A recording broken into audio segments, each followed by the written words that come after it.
must admit, it was nice to be out amongst a crowd, and I'm not generally a crowd person, for the rugby at Eden Park on Saturday night. And one thing I didn't know, that people weren't necessarily dancing in the street at their tax cuts that they got on Thursday in the budget. Indeed, and people I bumped into travelling over the weekend, when I asked them how much saving they got in tax cuts, most people hadn't even bothered to check. And indeed, many people were unaware there'd been a budget, which is what you get from living inside the Beltway in Wellington, isn't it?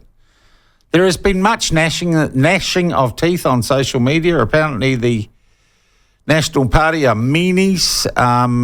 Stuffed newspapers continue to have absolutely defamatory and unfunny cartoons about Nicola Willis, and, Jack Tame gets all uppity about it. But to my mind, it wasn't a particularly bold budget. It didn't deliver much relief. It certainly didn't restore the erosion in our take-home income of the last 14 years because of bracket creep. And I don't know that it was necessarily that bold. And I thought back, when did budgets used to be bold? Well, I'll tell you, let's go back around 1984. Budgets started getting pretty bold for a few years then, and quite transformative, until that Labor government ran out of steam and unity. So I thought it might be fun to go back and talk to a fellow who was part of that and ask him what he might have done this year with the budget. So we're joined by Sir Roger Douglas. Roger, how are you? Oh, not bad for an old bloke, you know. Still cracking on, which is good. Oh, absolutely. One has to try when you have budgets like that, don't you? Well, look, Nicola Willis, first up out of the blocks, new coalition government, chance to, stamp her mark, make a statement. Did she, in your opinion? Well, if you want me to put the positive side was that basically they stopped the rot that Labor had been creating over the 6-year period. And as a result, you'd have to say, the budget was 10 times better than anything Labor produced. On the negative side, however, it's like the slow boat to China or the slow boat to Rome that John Key and Bill English used to subject us to. And frankly, we'll never get there. This is, in your words, a time for boldness. And boldness, be my friend, ought to be our motto. If you look at the Treasury report on future fiscal trends for 2021 to 2061, without change, we're going broke. And these guys just simply do not want to face up to that. And when you're elected, you have to ask yourself, why am I in politics? And if there's problems there, it's your job to tackle them, not to shy away from it. And basically, they stopped the rot. They didn't make the situation any worse. They didn't keep digging a big hole like Labor were doing. But frankly, they did nothing to fix the problem that Treasury outlined in their fiscal trends. What Treasury was saying is that the cost of healthcare and super and education was going to go up by 8.1% of GDP over the next 40 years.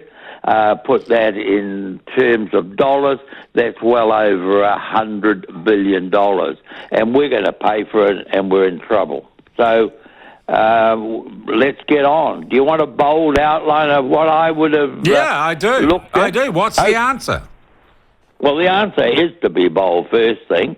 I would make the first $56,000 of income tax-free. That would save people about $8,500.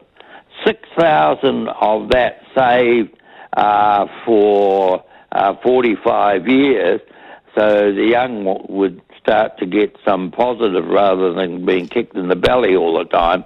They'd end up with a retirement lump sum of $3 to $4 million, and we'd be able to look after themselves and wouldn't rely on the government. at all, and the 2.5 would go to people being able to cover themselves against catastrophic injury or health, and one would pay for that by reducing the health rate and giving it directly to people. Now, the cost of the 6,000 is $16.5 billion. Now, I don't know whether we got time. I could quickly run through how you'd pay for that. Why not? And then people could decide. Well, first of all, $6 billion of it would come from what we earn from the super fund anyway, and we just put it into a big lump sum. I'd reduce the subsidies that government give to super fund, because if you put in money in people's pocket, you don't need that. 2.2 billion. I'd get rid of student loans for the rich, the children of the rich, the winter energy, bring that back. Tertiary education for the children of rich parents, and would you means test super, Roger? No, I don't think we need to do that, to be honest. I've done all that, and I get rid of tax expenditures, including the Provincial Growth Fund. I've got my $16.5 billion anyway, so I can give everyone who's working would get that $6,000, and they can look forward to 3 to 4 million if you're young enough.